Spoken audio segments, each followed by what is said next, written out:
Hello everyone. आज हम जो डिस्कस करेंगे वो है कूलम्ब्स लॉ। और ठीक है, तो इसमें आप हमारे इस चैनल पर बिल्कुल नए हैं तो आप हमारे इस चैनल को सब्सक्राइब करें। ठीक है, तो और लाइक करें, अगर अच्छा लगे तो बिल्कुल लाइक करना है ताकि और वीडियो बनाई जा सके और आपको भी अच्छा लगे और हमें भी अच्छा लगे। ठीक है, तो चलिए, तो सबसे पहले हम कूलम्ब्स लॉ की बात करते हैं। ठीक है, आपने 11th क्लास में एक टॉपिक पढ़ा था ग्रेविटेशनल लॉ।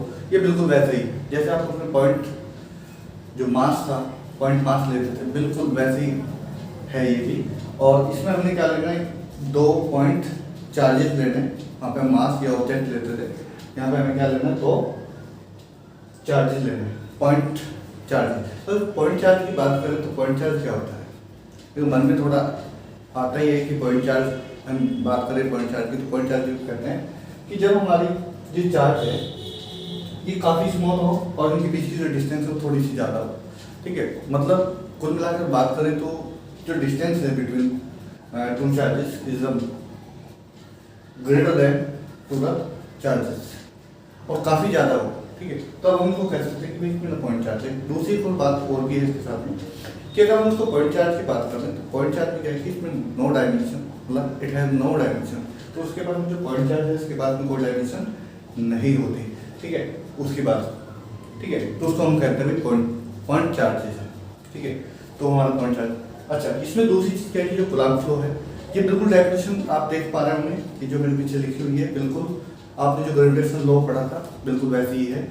ठीक है, अगर हम बात करें कूलम्ब्स लॉ में क्या निकालना, देखो इसमें तो 2 बातें यहाँ पे होती हैं, डेफिनेशन बाद में रीड करेंगे। 2 बातें होती हैं क्योंकि जो चार्ज हमारे हमने लिए Q1 और Q2, या तो वो पॉजिटिव होंगे या तो वो नेगेटिव होंगे। ठीक है, या एक नेगेटिव होगा और दूसरा पॉजिटिव होगा। अगर वो नेगेटिव पॉजिटिव हो तो अट्रैक्शन होगा। ठीक है, और पॉजिटिव पॉजिटिव या नेगेटिव नेगेटिव होते हैं तो हमारे क्या होता है, रिपल्सन होता है। तो क्योंकि हमें नहीं पता कि चार्ज क्या है, पर फोर्स तो उसमें लगेगा ही ना, चाहे वो अट्रैक्टिव फोर्स हो चाहे वो रिपल्सिव फोर्स हो, तो फोर्स तो दोनों में ही लगना है। ठीक है, तो दूसरी बात हम बात करते हैं तो कूलम्ब, अब हम डेफिनेशन को रीड करते देखते हैं उसमें और इसमें क्या है। देखो क्या होता है, कूलम्ब लॉ में हमें निकालना है the magnitude of force of attraction और repulsion। देखो दोनों बातें आ गई, अट्रैक्शन भी और रिपल्सन भी, बिटवीन एनी 2 पॉइंट चार्जेस। ये फोर्स है, मैग्नीट्यूड ऑफ फोर्स है अट्रैक्शन और रिपल्सन का, जो कि 2 चार्ज, जो 2 पॉइंट चार्जेस रखे हुए हैं एट रेस्ट। ठीक है, जो कि रेस्ट में रखे हुए हैं, इलेक्ट्रिसिटी में हम रेस्ट में करते हैं चार्ज। ठीक है, 2 चार्ज को रेस्ट में रखा हुआ है, उनके बीच में लगने वाला फोर्स है जो कि डायरेक्टली प्रोपोर्शनल है, डायरेक्टली प्रोपोर्शनल टू द किसके, magnitude of charge, magnitude of charges and, और ये बीच की जो डिस्टेंस है इसके क्या होता है, inversely proportional to the distance between them. और उसकी जो बीच की जो डिस्टेंस है, मतलब 2 हमारे जो चार्ज हैं उनके बीच की जो डिस्टेंस है उसकी क्या होता है, इनवर्सली प्रोपोर्शनल होता है स्क्वायर के। ठीक है, अगर मैं डेफिनेशन के हिसाब से इसको लिखने की कोशिश करूं तो जो फोर्स है वो डायरेक्टली प्रोपोर्शनल होगा Q1 के इनटू Q2 के, राइट। ये हमारी, इसको हम पहले इक्वेशन को सपोज कर लेते हैं। डेफिनेशन आप पॉज करके लिख लें। ठीक है, इसको लिख लेना और इनवर्सली प्रोपोर्शनल होगा जो डिस्टेंस है उसका स्क्वायर करके 1, मतलब inversely proportional to the square between distance between them. ठीक है, ये हमने दूसरी इक्वेशन बनाई अकॉर्डिंग टू डेफिनेशन। ठीक है, किसके अकॉर्डिंग बनाई हमने, डेफिनेशन के अकॉर्डिंग बनाई, जो कि डेफिनेशन में लिखा है directly proportional to the product of 2 point charges. तो और इनवर्सली प्रोपोर्शनल किसके है, डिस्टेंस बिटवीन देम। ये यहाँ पे एक वर्ड रह गया, इसको हम नोट कर लेंगे। ये हमने स्क्वायर लिखा है, यहाँ पे स्क्वायर लिखा है, प्रोपोर्शनल टू द स्क्वायर,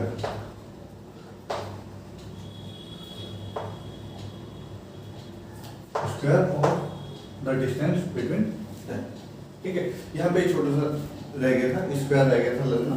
ठीक है, तो ये हमारा पूरा स्क्वायर, ये हमने लिख लिया दोनों अकॉर्डिंग टू डेफिनेशन। और अब उसके बाद में क्या करना है कि दोनों इक्वेशन को from the equation number 1 and 2, ठीक है, तो हम इन दोनों इक्वेशन को यूज करेंगे और ये करेक्शन आप डाल लेंगे to the square of the distance between that, ठीक है। ये बाय मिस्टेक रह गया। चलिए, तो इसमें क्या है कि दोनों को हम इकट्ठा करें तो हमें क्या मिलेगा, एफ प्रोपोर्शनल का साइन लगाया, Q1 लिया और Q2 लिया और अपोन में आर स्क्वायर लिया। ये फ्रॉम इक्वेशन नंबर 1 एंड 2 है, तो दोनों को यूज करके हमारा मिला ये, और हमें पता है कि जो प्रोपोर्शनल है इसको हम हटाते हैं, इसको रिमूव करेंगे, उसकी जगह कोई कांस्टेंट पुट करेंगे। तो कांस्टेंट हम इसमें पुट कर रहे हैं k, तो नया जो हमारा रिजल्ट है वो मिला f equal to k Q1 और Q2 अपॉन आर स्क्वायर। तो ये हमारा नया रिजल्ट मिला है जो कि कूलम्ब फ्लो मतलब फोर्स हमने फाइंड आउट कर दिया between the two point charges. Okay, तो ये हमारा रिजल्ट है। और जो यहाँ पे k है, k क्या होगा, देखिए k क्या होता है, प्रोपोर्शनल कांस्टेंट होता है। k क्या रहता है, लिख देते हैं वेयर k इज कांस्टेंट, ठीक है। तो k क्या है हमारा, कांस्टेंट है।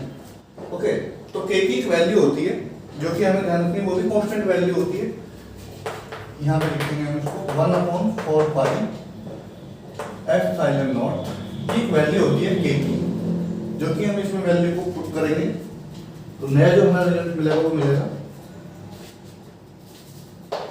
1/4 पाई एप्सिलॉन नॉट, और यहाँ पे Q1 और Q2 और R,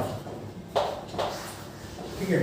ये फोर्स अट्रैक्टिव भी हो सकता है और रिपल्सिव भी हो सकता है, ये डिपेंड करेगा कि हमारे पास में जो चार्ज है वो किस तरीके का है, ठीक है। और जो यहाँ पे k है,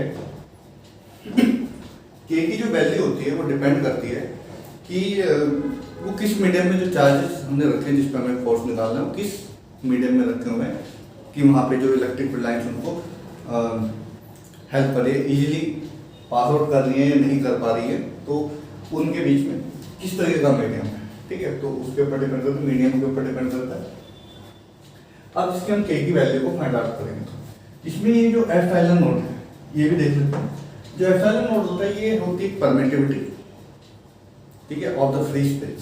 जो एप्सिलॉन नॉट है परमिटिविटी है फ्री स्पेस के लिए, ठीक है। इसकी एक वैल्यू होती है, उसको भी ध्यान रखना है, परमिटिविटी है ध्यान रखना, और 8.85 इंटू 10 की पावर -12 ये वैल्यू होती है इसकी परमिटिविटी की, ठीक है। और अगर हम k की पूरी की बात करें, पूरी कैलकुलेट कर लें इसकी वैल्यू को, तो पूरी वैल्यू कैलकुलेट करते हैं तो हमें मिलती है k की वैल्यू 9 इंटू 10 की पावर 9, ये प्लस में होती है, ठीक है।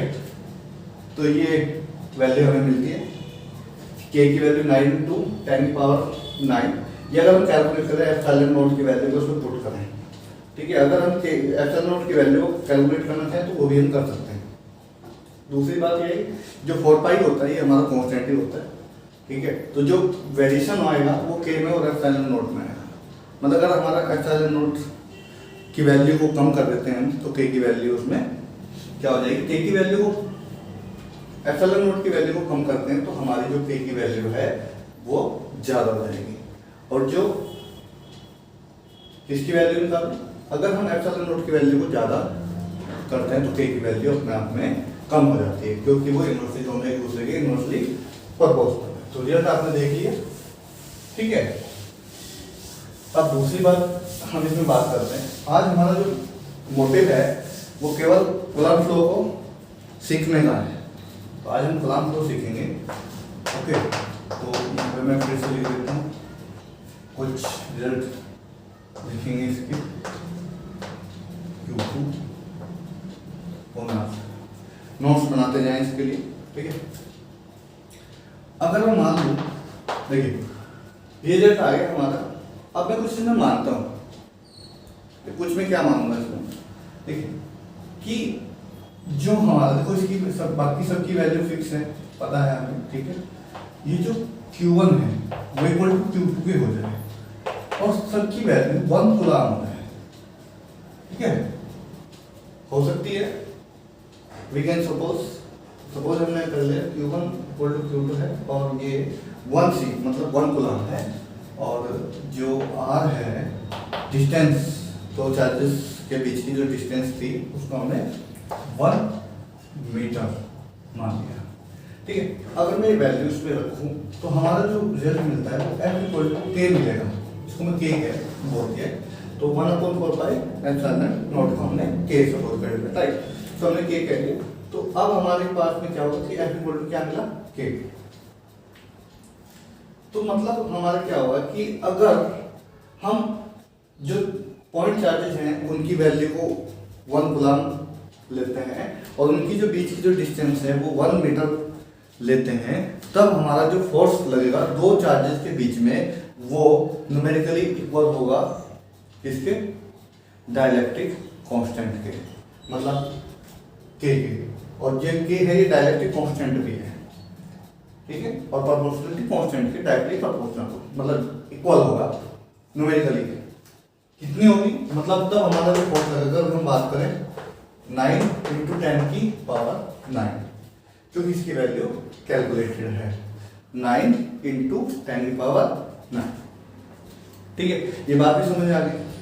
अच्छा, किसी की भी अगर हमें यूनिट बनानी है, अभी आप मन में आ रहा होगा कि किसी की यूनिट बनाएं तो कैसे बनाएं, राइट। तो यूनिट बनाने के लिए बहुत आसान है।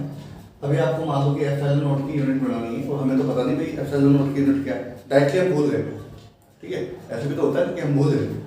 तो आपको फोर्स की यूनिट पता है, कूलम की पता है, ठीक है, तो इसकी यूनिट बना, देखो आपको मैं इसकी यूनिट बना करेगा, ओके। तो न्यूटन 1 ले लेते हैं इसको भी, ये आपका खाली यहाँ पे हमने एप्सिलॉन नॉट लिया, तो इसकी हमें यूनिट पता नहीं है, और बाकी इसकी यूनिट हमें निकालनी है 1 कूलम C स्क्वायर हो गया डबल, क्योंकि और यहाँ पे मीटर का स्क्वायर ले लिया हमने, और क्रॉस कर दो तो एप्सिलॉन नॉट, और यहाँ पे C स्क्वायर m स्क्वायर, ठीक है, क्रॉस लगा लिया तो हमने कर दिया, ठीक है। तो ठीक, तो ये दोनों यहाँ पे आ गए, इंटरचेंज हो गए कह लो, तो हमारे एप्सिलॉन नॉट की जो यूनिट होगी ऐसा ही वो ये बन जाएगी, आप इसको यूज कर सकते हैं, ठीक, ओके। और एक लास्टली वन थिंग मोर कि हमारे पास में हमने किस में निकाला ये रिजल्ट अपना, हमने निकाला है स्केलर फॉर्म में। अगर हम इसको वेक्टर फॉर्म में बदलना चाहें, आपने ये भी 11th क्लास में पढ़ा था कि अगर हमें किसी, आपने स्केलर और वेक्टर क्वांटिटी पढ़ी थी, देखिए तो स्केलर में और वेक्टर में क्या फर्क होता है, दोनों में सिर्फ एक डायरेक्शन का फर्क होता है, मैग्नीट्यूड दोनों का जो है सेम रहता है। तो अभी अगर हमें ये मैग्नीट्यूड हमें मिला है स्केलर में, अगर मैं इसमें डायरेक्शन की मल्टीप्लाई कर दूं तो ये हमारा रिजल्ट जो है वो किस में कन्वर्ट हो जाएगा, वेक्टर में। तो वेक्टर में कन्वर्ट करते हैं, ठीक है। देखिए तो ये F को तो मैं वेक्टर लगाऊंगा 1/4 एप्सिलॉन नॉट, और यहाँ पे Q1 और यहाँ पे Q2 और अपॉन R स्क्वायर, और यहाँ पे R जो है ये R क्या है, वेक्टर, डायरेक्शन हमने यूज कर ली। अब ये किस में चला गया है, वेक्टर क्वांटिटी में चला गया। वेक्टर में हमने फोर्स को कैलकुलेट कर लिया, ठीक है, बिटवीन द 2 पॉइंट चार्जेस, ठीक है। तो आपको ये समझ आया होगा, राइट। अगर आपको समझ आया तो लाइक जरूर करें, ठीक है, और नेक्स्ट वीडियो में मिलते हैं, तब तक के लिए bye bye and take care.